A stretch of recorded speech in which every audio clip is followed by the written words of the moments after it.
Martha, Mariya, లాజరు వీరు ముగ్గురు సహోదరులు. అతని అక్క చెల్లెండ్రు, ప్రభువా ఇదిగో నీవు ప్రేమించువాడు రోగి అయి ఉన్నాడని ఆయన యొద్దకు వర్తమానము పంపిరి అంట.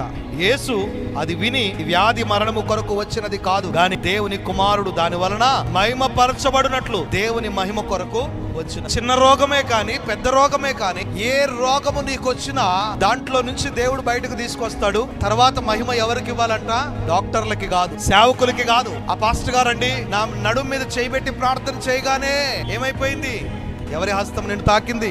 యేసయ్య హస్తం తాకింది. అన్లెస్ అంటిల్ ఆయన హస్తము నిన్ను తాకకపోతే నీకు స్వస్థత అనేది లేదు. ఏ సేవకుడు ఇక్కడ హైలైట్ అవటానికి వీల్లేదు. మరి ఎవరు హైలైట్ అవ్వాలి అంటే యేసయ్యే. ఈ రోజు నీకు వచ్చిన ఈ కష్టము నిన్నేదో బాధలలోకో కష్టాల్లోకో కృంగతీసి మానసికంగా నిన్ను కృంగతీయాలన్న ఉద్దేశంతో కాదు. దేని కొరకు అంటే నువ్వు బలంగా ప్రార్థన చేసి బయటకు వచ్చి దేవుణ్ణి మహిమపరచడం కొరకు.